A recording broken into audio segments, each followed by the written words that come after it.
Hello folks, welcome back to the channel. Thank you very much for joining me. You are always most welcome. Now then, we talked recently about my video that I shot of the F-15E Strike Eagles at Lakenheath.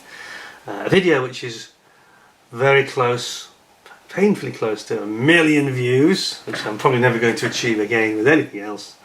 Almost certainly not, in fact. And I said, oh, we'll have to have a party and an unboxing of this kit and do. Well, the reality is that I thought about it and I thought, well, two reasons why I've changed my mind slightly.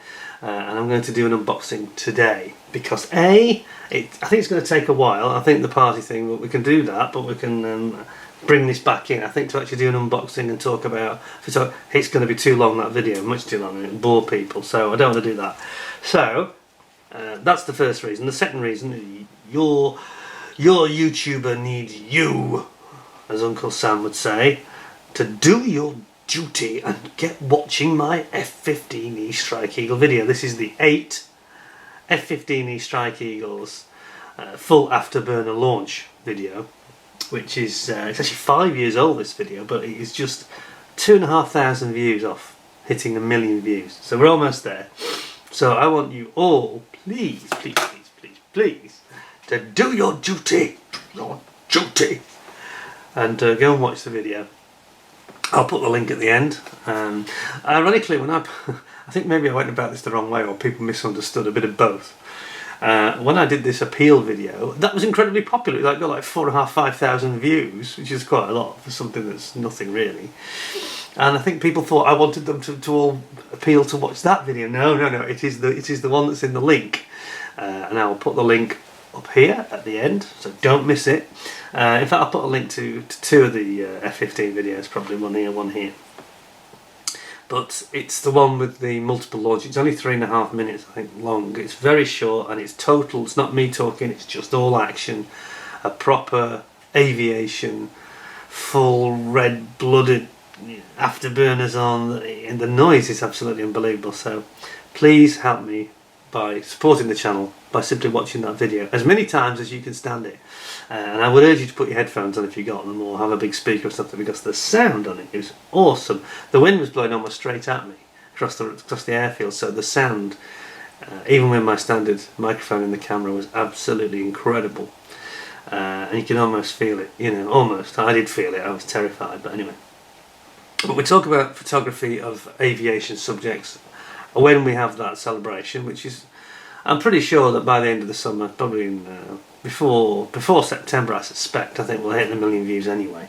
But if you could help me, we could get that done much sooner. We can have a bit of an F-15 themed party, and I can get my Revell 48 scale one out. We can talk about it, and we can all share our experiences of seeing F-15s, etc, etc. Anyway, today we're going to do the review, which I know that you'll enjoy. This is the brand new tool, 72nd scale Revell F-15E Strike Eagle, with this very interesting sort of celebratory scheme, like eagle feathers on it. Eagle feathers with like an afterburner flame at the back. It's kit number 03841. I have to tell you that on the back, I don't really like this. I do hate this when manufacturers do this, quite apart from Revell's iffy box, of course. But they've got this habit of now doing like the Chinese do and showing some CAD off a screen. That is absolutely appalling, I think. I don't want to see that. I want to see either the finished kit done well, or I want to see the parts of the finished kit in detail. But I don't want to see some silly black and white CAD image which looks really naff, I think. What do you all think? Do you agree? Because I don't think this is a positive step at all. It's just a lazy, it's probably a prototype of even of the CAD. It's not meaningful, so I don't like it. Anyway, without further ado, the knife's out. We're going to have a look at this. It's brand new. I know I'm not the first to review this, but it seems appropriate. I've got a particular reason to review this one. So let's have a look and let's see how it compares, because as some of you will know from my previous vids, By the way, I've still got the hay fever. It's still very hot summer here, and I've got bites on me. Listen, there's one or two on my head, but that's nothing compared to what I've got on my arm. I've got one on my chest and one on my 5 on my right foot. They're like horsefly bites. Ooh, they are horrendous. So there's been a lot of creatures flying around. So forgive me if I have the sniffles anyway. Try not to think about my bodily injuries. Right then, we're open. I wish they'd drop this box, end opening box. I don't like it. I bet there's probably only a bag on it. Oh no, no, no. I'm wrong. There's several bags. Okay. Pop that there. Clear parts. Into that in a second. Okay. Now, I was particularly interested in doing this one because allegedly it's got some interest. I've seen some sprue shots and I think they've done things in a rather different way. So, let's crack on and we will have a jolly old look at it. I think you love Revell. They always do this, don't they? They have the nose sticking out, which of course will pop straight through the plastic back. Why do they do that? Other manufacturers have it, aligned. I don't know why they have to do it like that. It's very good. Other people like Great Wall Hobby don't seem to do that, and they don't have any problems. Okay, so there's no history, unless I've missed something. Not a sausage. Oh yes, there is. There's about 2 lines.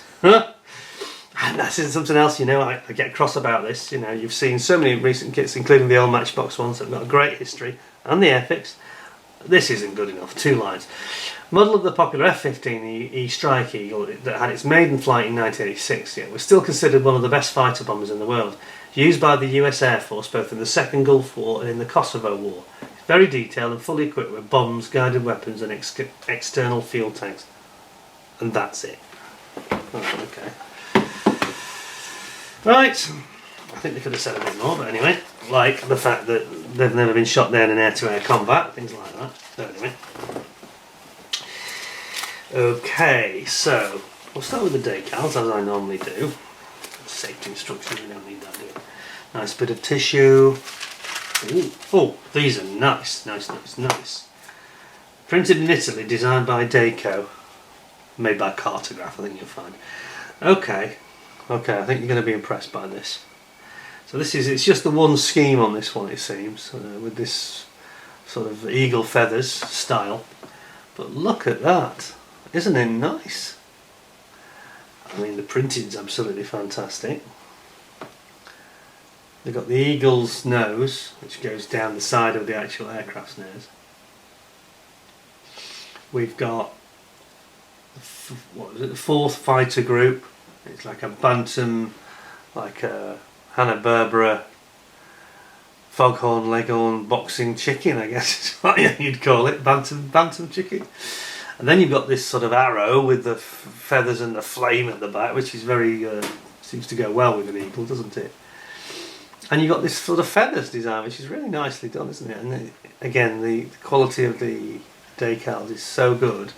Although be wary, this reminds me of the Ghost of Kiev model that we saw, the MiG-29. It's all one, these are not separate, so there is a bit of carrier film between these feathers. So you need to watch your finishing, otherwise you could end up with a whole load of silvering between them. So be careful. It says here, 25th anniversary of the 4th fighter group, and they've got this slight logo, see it there? That's quite nice, isn't it? Just wonder if I've got enough, a bit more light wouldn't go amiss. There we go. How's that? Cool. And then you've got lots of stencils, you've got instrumentation, and I've got to say, having done the 48 scale kit, I think for 72nd scale that instrumentation looks really nice. That's cool. That really is cool. Be wary again though, it's all filled in, so on my 48th I was able to, I think the instrumentation went around the outside and it was hollow in the middle, so I was able to put the green screen effect in as though they were switched on. Well, I don't think you can do that here, not so easily anyway, because you've got carrier film in the middle, so be a little bit wary there. But I have to say overall that those are absolutely stunning decals. They're going to look very, very nice on the aircraft, I think. Absolutely fabulous. Very impressed with those. Okay, that's a good start. Let's hope that Revell I have a bit of a love-hate relationship with Revell, mainly hate, because they often disappoint. They always sort of, you know, I mean, I'll give you an example. One that I refused to review, frankly, because I knew it was evil. Alright, that's a bit strong. But it wasn't. I'll cut to the chase. It was the Blackbird SR71, 48 scale, isn't it? And I'm sorry, but it was just. I think that's quite nasty, actually. For the money they charged, I thought it was very disappointing. You know, they haven't got a lot of detail. It just looks like an upscale 72nd scale kit. I was not impressed with what I saw of that, so I decided to give it a nip. Anyway, let's crack on. See if they can win me back. So I've got the usual, you know, general hints and tips if you're a newbie, which is not, you know, not to be knocked because it's quite helpful actually. Basic hints like using rubber bands, using pegs, etc. All the different hints about how to go about your painting. Just seem to be advocating enamels here, which I definitely would not agree with.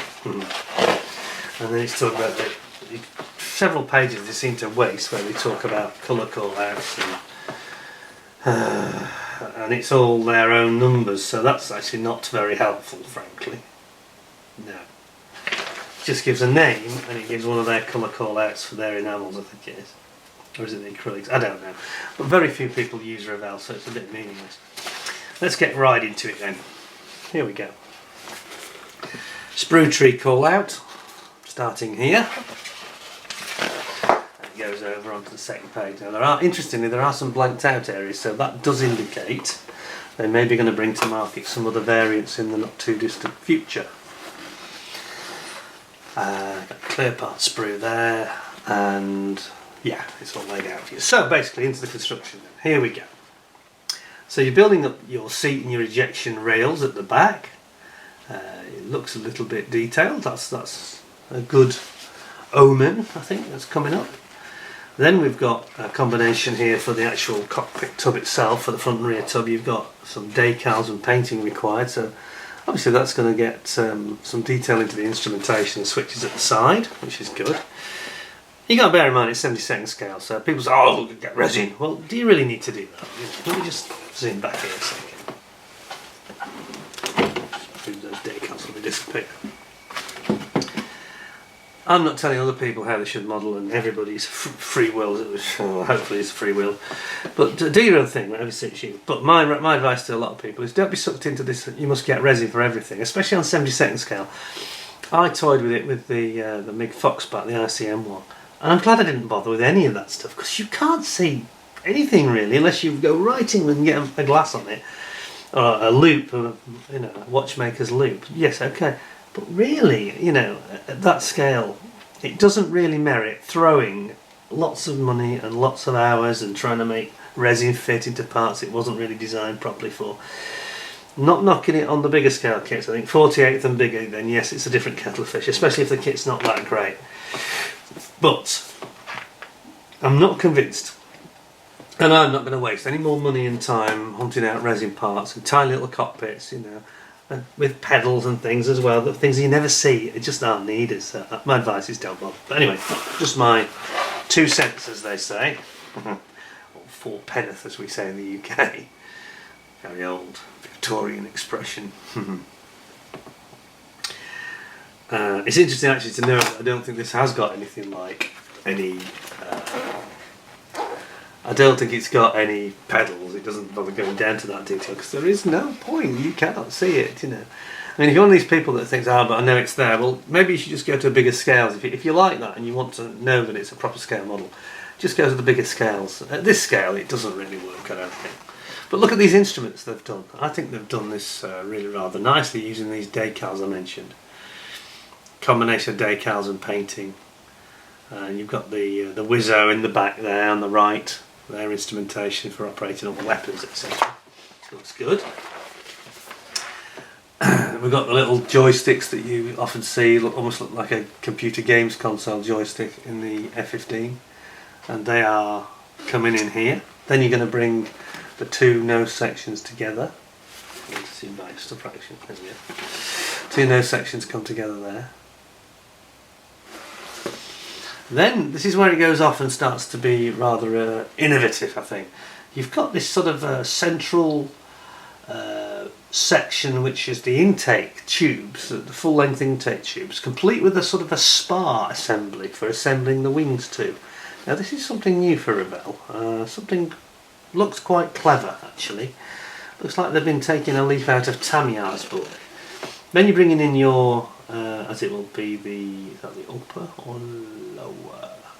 That's got to be the lower fuselage here. And you've got a few holes to drill, it shows there.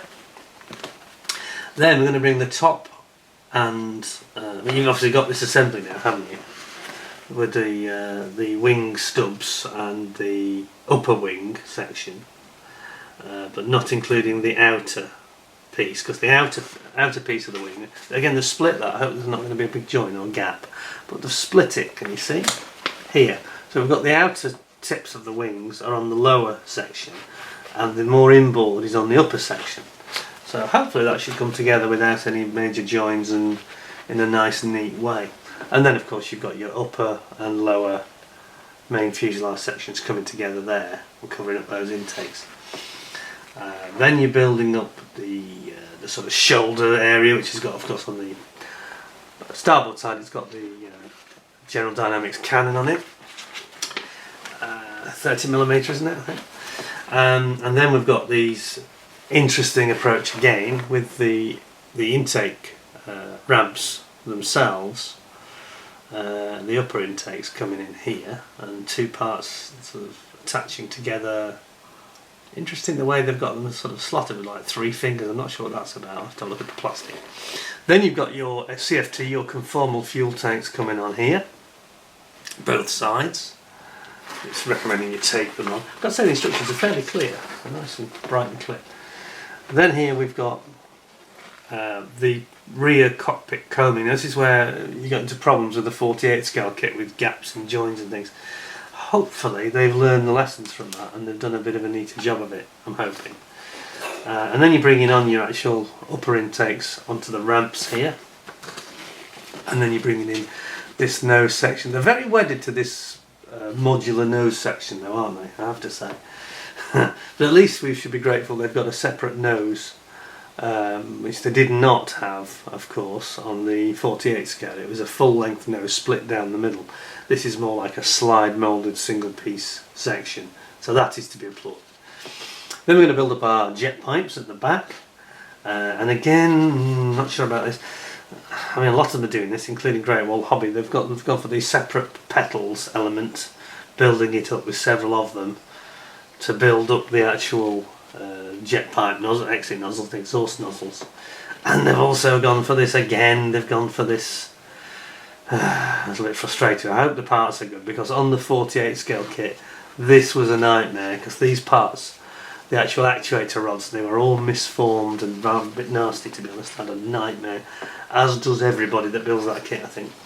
And then you've got your vertical stabilisers going on there. Looks like we haven't got any rudders, separate rudder action. They're not movable or posable. Then you've got your obligatory arrestor hook just in case, and we've seen them being used at Lakenheath a few times. So don't dismiss it. And then we're building up the main gear, putting that into place here. Zoomed in just a bit too much here.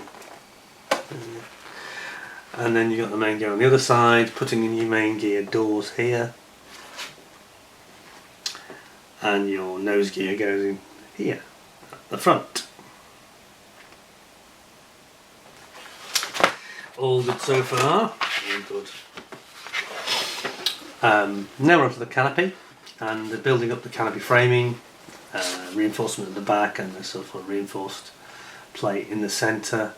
Popping that in, I wouldn't bother with that. I'd leave this till the end if I were you. Trust me on this. The canopy is the last thing I usually do of any model, and it certainly was with the F-15. And I had it opened anyway, so you wouldn't put that in opened, would you, at this stage? And you've got many more stages to go. It's just asking for trouble.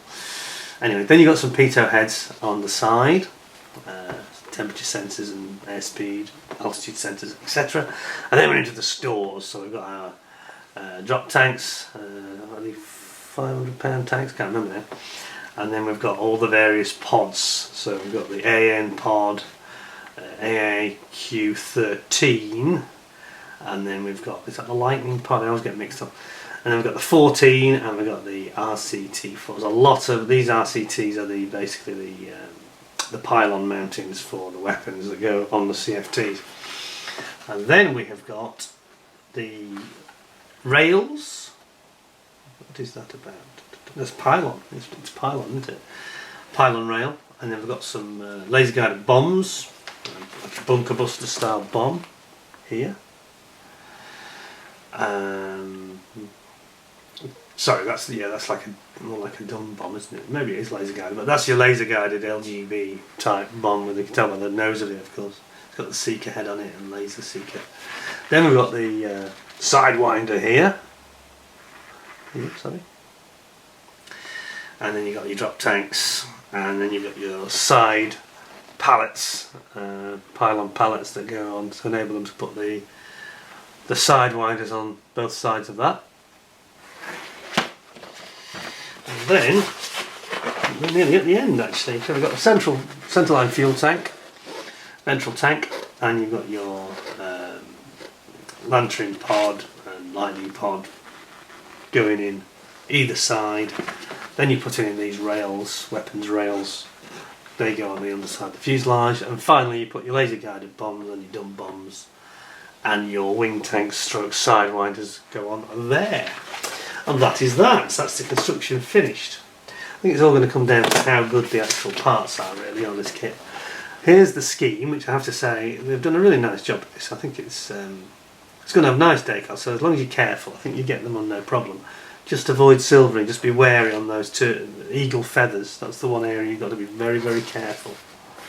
Got all the markings and decals for the bombs.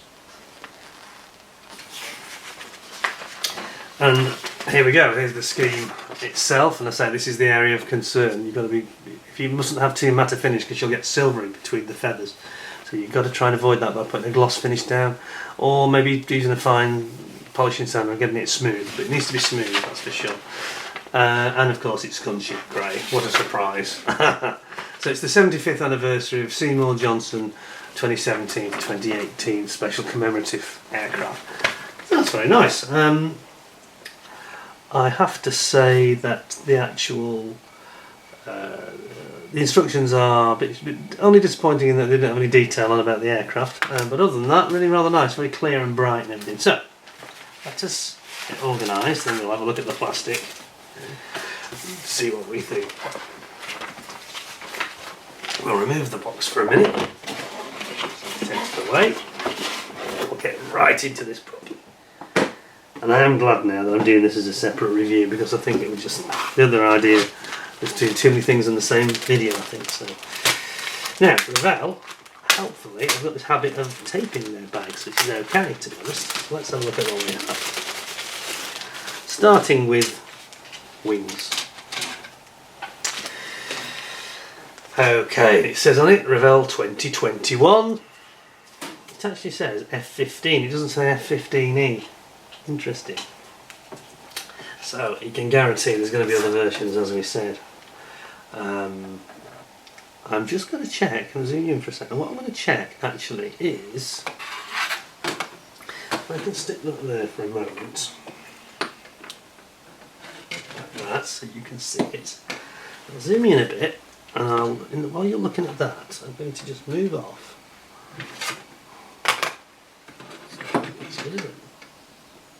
There we go. How's that? You have a look at that for a second. And I'm going to just check which of the parts that they're saying you shouldn't use, because that will give us a hint about other variants, I think.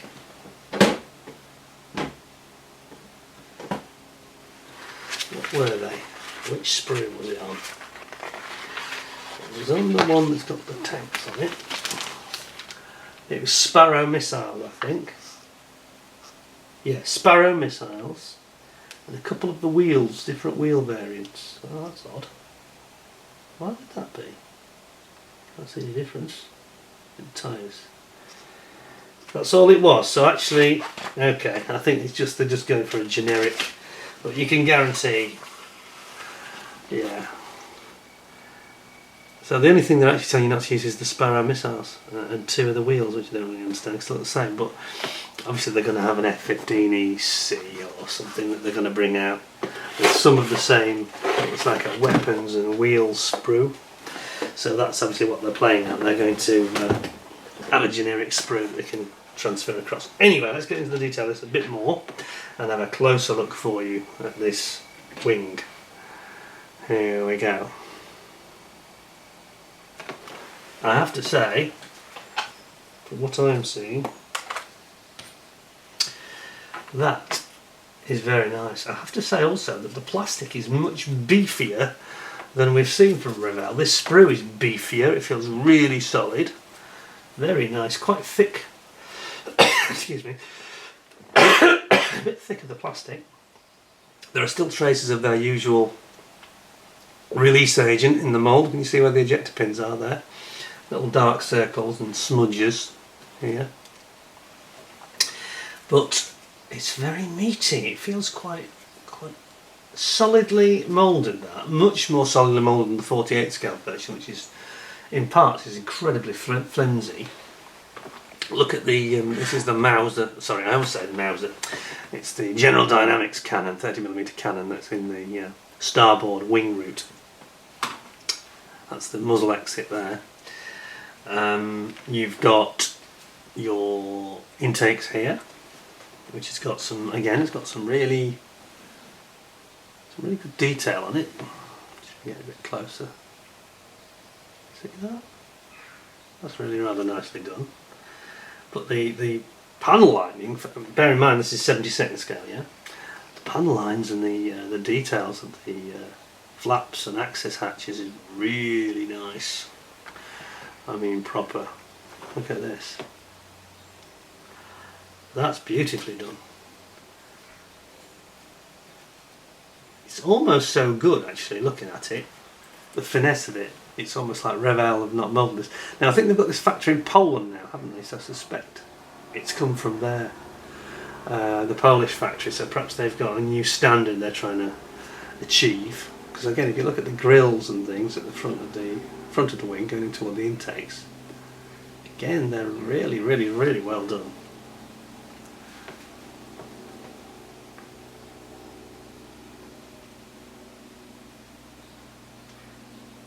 Yeah, see the detail there? I think that's really excellent actually. It looks much nicer than the previous iteration. They still have this obsession with this, producing it in such a way that it has this step here, which really frustrates me and always causes a problem. On the 48 scale we ended up with some nasty gaps and filler and so I'm just hoping it fits better than that one did. The only disappointment here that's just struck me is the air intake, the air brake here. It's all moulded in as one piece, which I thought they could have maybe had that as a separate part, like they did on the 48 scale. I think it's big enough to warrant it. It's not like it's a tiny fiddly bit of moulding. So I'm slightly disappointed with that, but the actual moulding is beautiful. It feels so rugged and robust. Look at this. This is one of the tanks here. Look again. The detail is really nice. Not too sure how well it's coming out on the camera because it's a funny colour of plastic this. It's not quite as bad as white, but it's not far off. There's the cockpit tub. Yeah, that's quite nice. That's a nice sprue, I've got to be fair. The other sprue, and again, this meatiness, this tough, rugged Tonka toy style feel. This feels tougher and more substantial than a Matchbox one. Some of them were a little bit flimsy, especially the later ones. But this is really solid, you know. Much nicer than Revell used to be. In the 90s they would just be flaking off the sprue all over the place. But these seem very well attached. And yet they do have... Some parts have got very chunky attachment points, but the finer parts haven't. Let me show you. So here's an example. This is this new style of the way to portray the intakes. Now you can see these have got very chunky sprue attachment points indeed, whereas here when we get to the finer parts the attachment points become very fine, much more appropriate to the part, you know. So that's okay. You know, can't complain about that really. Again, you look at this one here, very finely done, isn't it?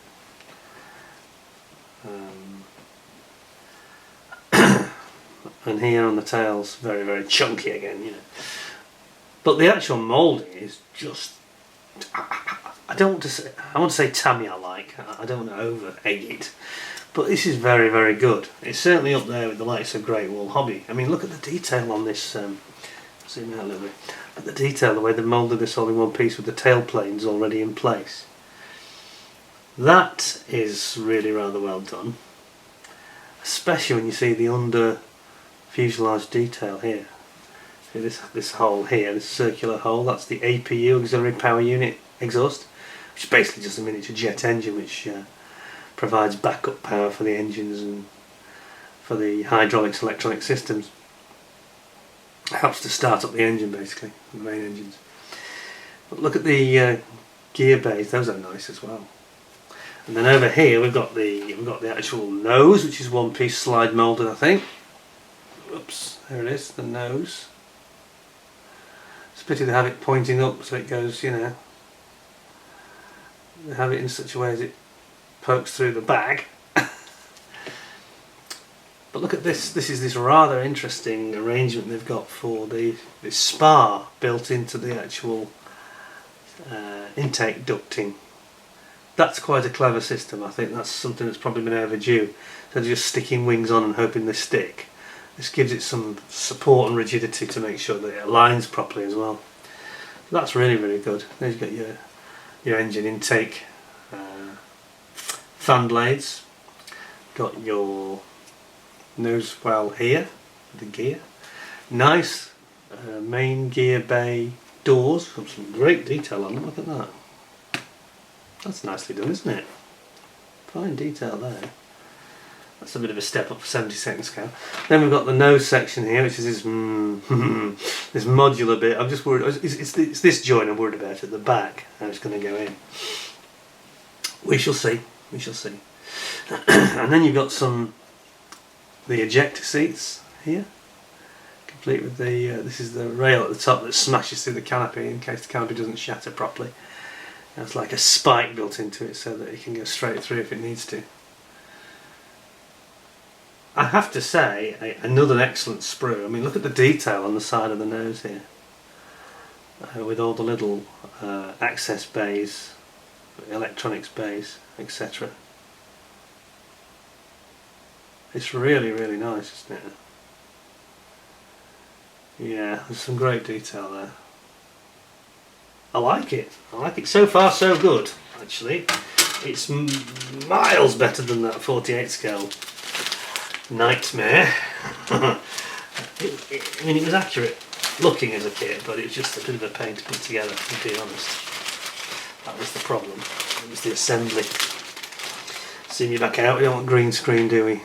I always get told off for that. Rightly so. Sorry about that. Let's just have a look. Let's see if I can get this back in its little bag. Say just something. There we go. And you can even locate the hole created by the nose peeping through the bag. Well, that was good. So I'm going to pop that back in here. Then, just one more bag, but it has 1, 2, 3, 4 sprues in, I think. And then we'll look at the clear parts at the end. So far, I've got to say, it's a quantum leap forward for Revell after this kit, which I wasn't necessarily expecting. I knew we got some innovation, but the actual quality feels a lot better. There's a solidity that, that we haven't seen from Revell sprues.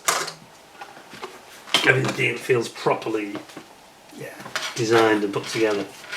Let's hope it goes together well.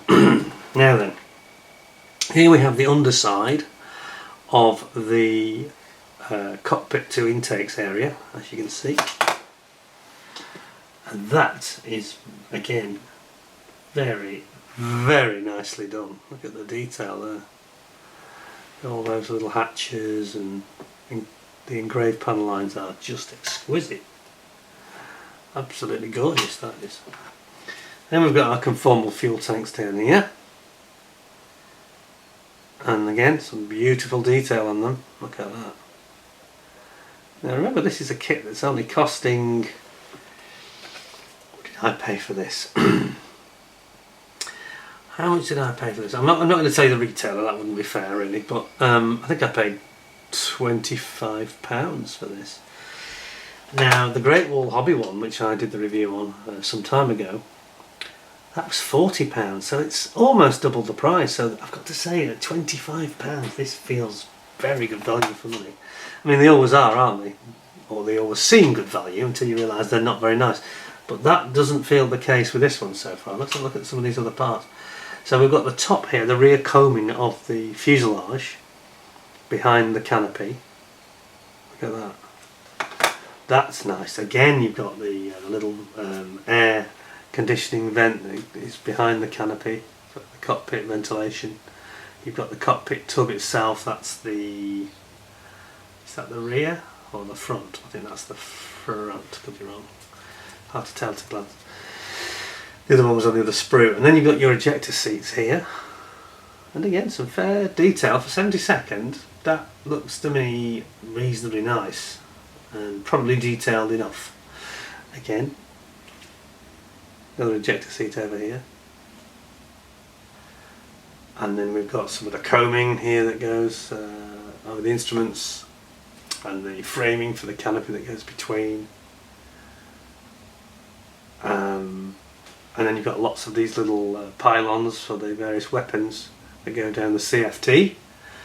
Here we've got some nose gear, leg here.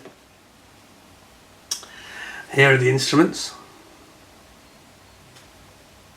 That's nicely done, isn't it? And then there's the rear Wizzo's instruments here.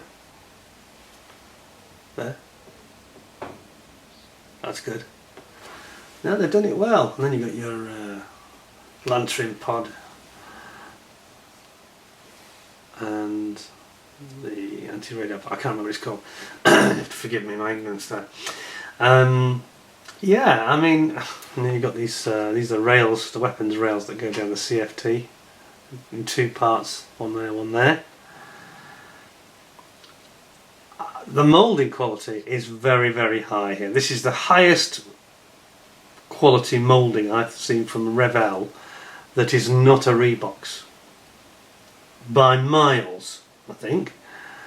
I don't think there's any doubt about that. There's sort of no contest really. It's hard to believe Revell have moulded it, it's that good. But I understand they have, so that is a good thing. Pop that back in here for a second. Now then, there are two more sprues, but I think actually it's a duplication of one. We have got a part coming off the sprue there, so they haven't quite been strong enough with the sprue. We'll look at the nice one then. And it's the weapons, basically. Weapons and wheels. Now oddly, this is the one where they say not to use this. Now look at this, and can you see a difference? Have I missed something here? Is it the tyres? What is it?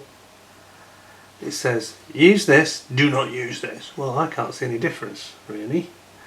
And then the sparrows, the two sparrows, which again are really nicely moulded, but you don't use those because that's air to air for the F-15E. Look at the moulding quality, and they must be slide moulded surely. Are they?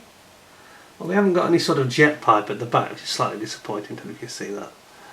But the moulding of those sparrows, you know, you haven't got to put the fins on, them moulded in one piece like a Great Wall Hobby. That is impressive.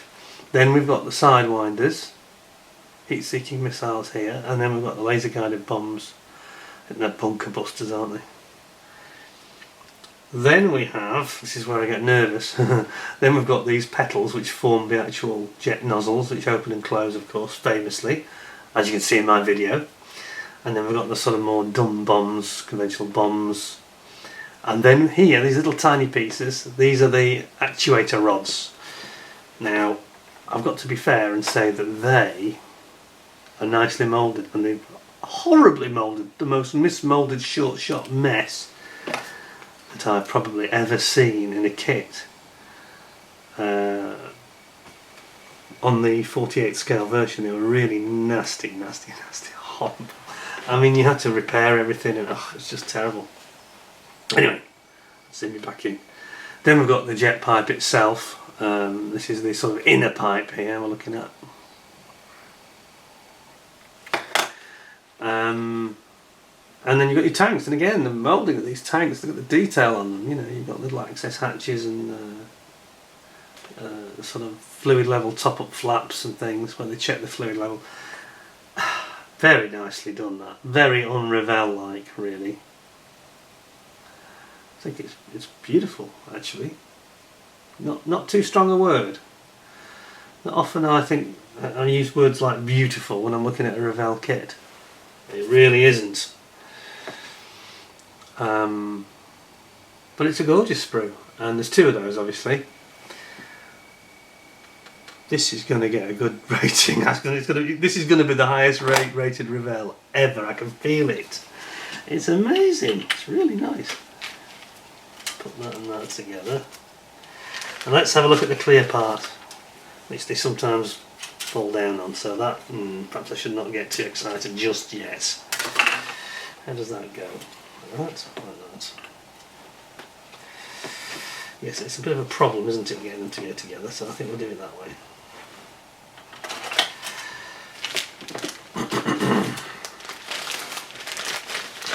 I'm making a mess of it. Yes, I am! Making a complete mess of it. Do it that way, just stick it in there, chap. The punters don't want to see you picking up bags and messing about with boxes. That's not what they came here for. Or is it? People have strange hobbies sometimes, don't they? Right, well, ours is strange enough, isn't it? Plastic models, how boring, isn't it? Yeah. My dad used to say to me, don't mention the plastic models when you go on a first date. Whatever you do. Right then, let's have a look at these clear parts. Now then, we've got the dreaded mould seam line down the middle, I'm afraid, which Revell always seem to do. Other manufacturers get away without it, so I don't really understand why it has to be. It's not a necessity, it's more to do with their process, this is. You know, it's getting close. Can you see it? Right down the centre, there's a seam, right down the middle of that canopy. But it's very fine, it's very fine. And I did... it's not the best. It's not. I think this is the weakest part of the kit. It's not quite as optically... There's a lot of distortion, if I'm honest. Distorts a fair bit. It's not terrible, but it's not quite as strong, I don't think, as the rest of the kit is. What do you think? Maybe you can't tell as much. You can tell some distortion there. As you come out, yeah, you can see it distorting, can't you? It's not their strong point, Revell, if we're honest, clear parts. You need to polish that seam out, but it is doable. I mean, I did it on my 48 scale version. And then here's the windscreen, which is less of an issue, I think.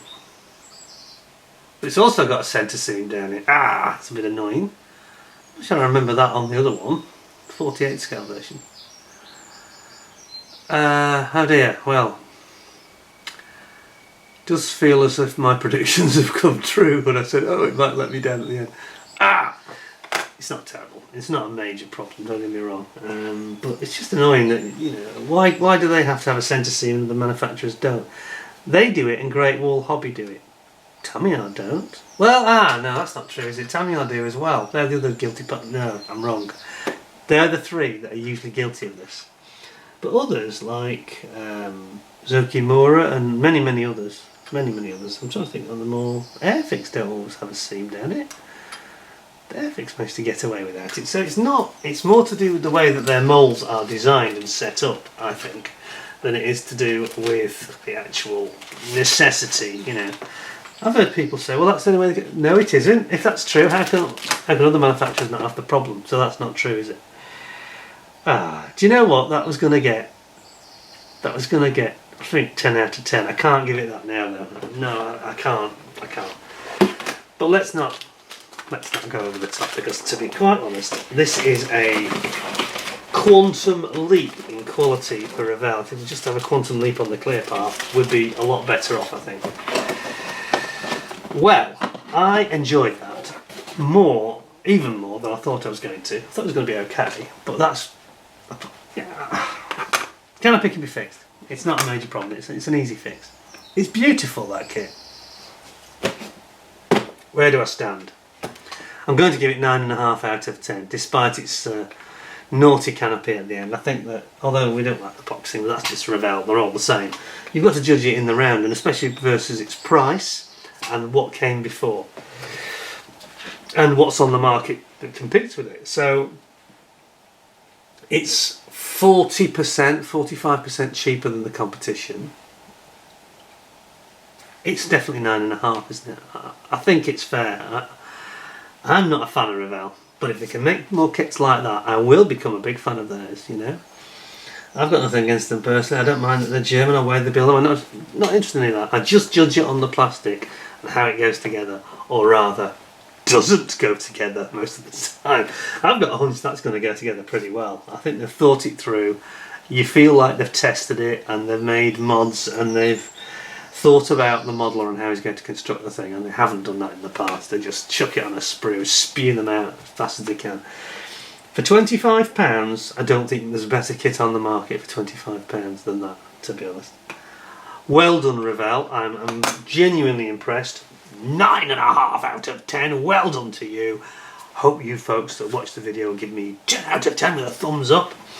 Don't forget to subscribe to the channel if you haven't already. And if you are a regular subscriber, make sure you ding that notification bell, because there have been some weird changes at YouTube. They've made a few strange alterations, and people are not getting notifications even when a premiere is coming up. So I don't understand that, and it's not just me. I've been looking at other modelers' material, and I've not got notifications, and I suddenly found that they've got a show halfway through. So I don't know what they've done. They've meddled with the settings. So everybody watching, just go and check that you think you may have dinged notifications. They may have reset it, and it may have unset your button. So go and check it actually is clicked, because it may be that YouTube in their wisdom have gone and unchecked the button for notifications, and that would explain why a lot of people are not getting early warning. Anyway, hope you enjoyed the vid. Thank you very much for joining me. We will revisit this in the future, not in the not too distant future, when I get to my 1 million views of the 8 F-15E Strike Eagles taken up at Lakenheath for afterburner launch. So come on, people. Come on, help me. Come on, give us a hand. We're almost there. We're only 2,500 views off the finishing line of 1 million views.